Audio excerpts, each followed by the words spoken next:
केवल कर्म ही अपना है। सीता के रखवाले राम थे, जब हरण हुआ तब कोई नहीं। द्रौपदी के 5 पांडव थे, जब चीर हरण हुआ तब कोई नहीं। दशरथ के 4 दुलारे थे, जब प्राण गए तब कोई नहीं। रावण भी शक्तिशाली थे, जब लंका दहन हुआ तब कोई नहीं। अभिमन्यु राज दुलारे थे, और चक्रव्यूह में कोई नहीं। सच यही है दुनिया वालों, संसार में आपका कोई नहीं। जो लेख लिखे कर्मों ने, उस लेख के आगे कोई नहीं। कहीं ना कहीं कर्मों का ही डर है, नहीं तो गंगा पर इतनी भीड़ क्यों। जो कर्म को समझता है उसे धर्म को समझने की ज़रूरत ही नहीं है।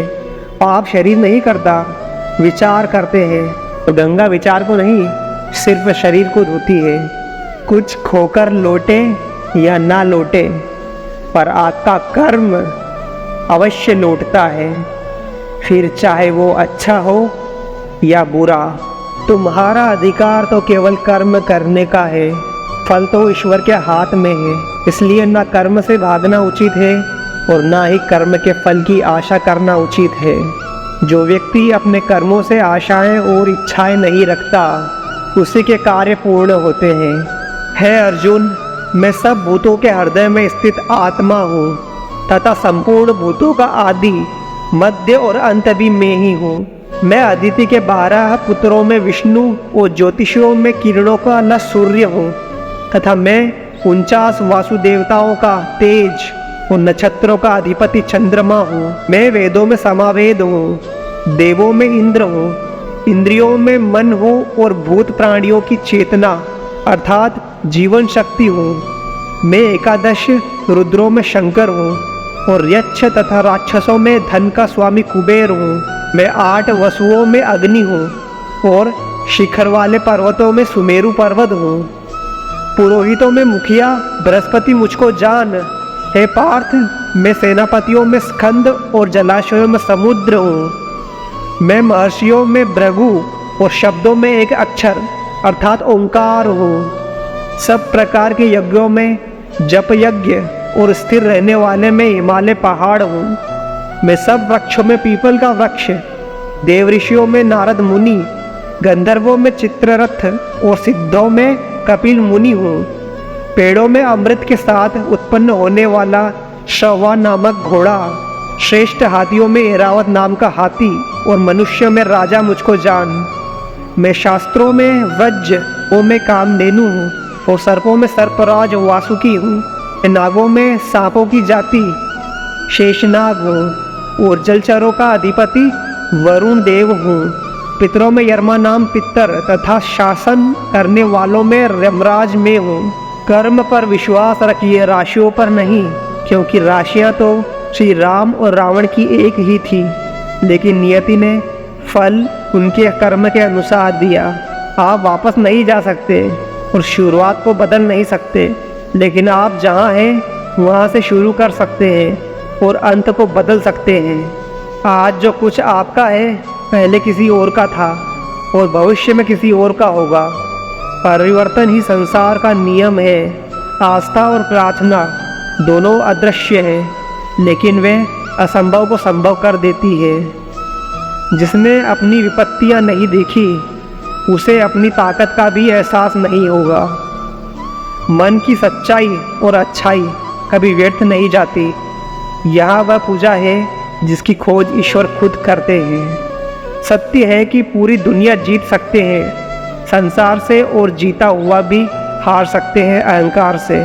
जिस इंसान की सोच और नीयत अच्छी होती है, भगवान उसकी मदद करने किसी न किसी रूप में जरूर आते हैं। एकांत तुम्हारा स्वभाव है। तुम अकेले पैदा हुए, तुम अकेले ही मरोगे।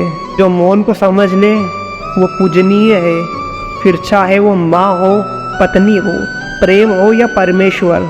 मनुष्य को अपने कर्मों के स्वाभाविक परिणामों से प्राप्त होने वाली विजय या पराजय, लाभ या हानि, प्रसन्नता या दुख इत्यादि के बारे में सोचकर चिंता से ग्रसित नहीं होना चाहिए। बच्चा क्या खाएगा, क्या पिएगा, क्या पहनेगा, इसका ध्यान बच्चा नहीं इसकी माँ रखती है। हमें क्या देना है और क्या नहीं देना स्वयं भगवान देखते हैं। प्रशंसा चाहे कितनी भी करो, परंतु अपमान सोच समझ कर करना चाहिए, क्योंकि अपमान वो उधार है जो अवसर मिलने पर हर किसी को ब्याज सहित चुकाना पड़ता है। छल कपट और पाप का फल इसी धरती पर भुगतना है। याद रखना, समय किसी को क्षमा नहीं करता।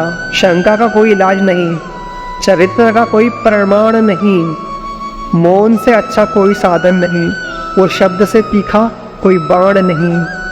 शब्दों का वजन तो बोलने वाले के भाव पर आधारित है। एक शब्द मंत्र हो जाता है, एक शब्द गाली कहलाता है। वाणी ही व्यक्ति के व्यक्तित्व का परिचय करवाती है, क्योंकि हमारी वाणी ही किसी को हमारे नज़दीक तो किसी को हमसे दूर करवाती है। कठिन समय में जब मन से धीरे से आवाज़ आती सब अच्छा होगा, वही आवाज़ परमेश्वर की होती है। पानी मर्यादा तोड़े तो विनाश होता है, और यदि वाणी मर्यादा तोड़े तो सर्वनाश होता है। हे अर्जुन, दोनों ने कई जन्म लिए, पर मुझे याद है लेकिन तुम्हें नहीं। जिस इंसान की सोच और नियत अच्छी होती है, भगवान उसकी कदम कदम पर रक्षा करते हैं। शंका का कोई इलाज नहीं, चरित्र का कोई प्रमाण नहीं, मौन से अच्छा कोई साधन नहीं और शब्द से तीखा कोई बाण नहीं। अर्जुन ने बस एक निर्णय किया था कि श्री कृष्ण चाहिए। आगे के सारे निर्णय फिर स्वयं प्रभु श्री कृष्ण ने कर दिए। जीवन जीने के लिए मौन आवश्यक है, परंतु जब बात मर्यादा की हो तो शस्त्र उठाना अनिवार्य हो जाता है। असत्य किसी भी संबंध का अंत करने में अहम भूमिका निभाता है, क्योंकि सत्य आज नहीं तो कल सामने आ ही जाता है। झूठ कहूँ तो सब कुछ है मेरे पास, सच कहूँ तो एक तेरे सिवा कुछ भी नहीं। आत्मविश्वास जीवन की सबसे खूबसूरत सुबह होती है, जो आपके पूरे दिन को खूबसूरत बनाए रखती है। मनुष्य को क्रोध को प्रेम से, बात को समझदारी से, लोभ को दान से और झूठ की सत्यता से जीत कर सकता है। विश्वास रखो तो कृष्ण हो, मित्रता करो तो कर्ण हो, बात अगर क्रोध की हो तो महाकाल का ही अंश हो। कौन से कपड़े पहनूं जिसमें मैं अच्छा दिखूं, ये हर रोज हम सोचते हैं, पर आज कौन सा कर्म करूं जिससे मैं भगवान को अच्छा लगूं, ये हर कोई नहीं सोच सकता। उदय किसी का भी अचानक नहीं होता, सूर्य भी धीरे धीरे निकलता है और ऊपर उठता है। धैर्य और तपस्या जिसमें है वही संसार को प्रकाशित कर सकता है। हमेशा याद रखें कि ईश्वर के सिवा आपके आंसू, दर्द और दुख को कोई भी नहीं समझ सकता। ईश्वर तब बहुत खुश होते हैं जब वह देखता है कि दुखों के बावजूद भी इंसान उस पर विश्वास रख रहा है। जब परिवार के सदस्य अप्रिय लगने लगे और पराये अपने लगने लगे तो समझ लीजिए विनाश का समय प्रारंभ हो चुका है। श्री कृष्ण कहते हैं, प्रेम सदा माफ़ी मांगना पसंद करता है और अहंकार सदा माफ़ी सुनना। भगवान कहते हैं, धैर्य रखें, हर दुख के बाद सुख का समय भी अवश्य ही आता है। जैसे फूलों से गुजरती हवा खुशबूदार हो जाती है, उसी तरह नेक लोगों की संगत से हमेशा भलाई ही मिलती है। समस्या हमारे जीवन में बिना किसी वजह के नहीं आती, उनका आना एक इशारा है कि हमें अपने जीवन में कुछ बदलना है। इंसान कितना भी अमीर क्यों ना हो जाए, तकलीफ बेच नहीं सकता और सुकून खरीद नहीं सकता। छल करके आप कुछ पा तो सकते हैं, मगर वो कभी स्थायी नहीं हो सकता।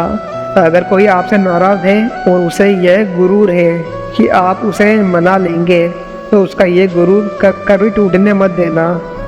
जब भविष्य धुंधला पड़ने लग जाता है, तब आपको अपने वर्तमान में ध्यान केंद्रित करने की आवश्यकता है। किसी की सहायता करते समय उसके चेहरे की तरफ ना देखें, हो सकता है उसकी झुकी आंखें आपके जीवन में अहंकार पैदा कर दे।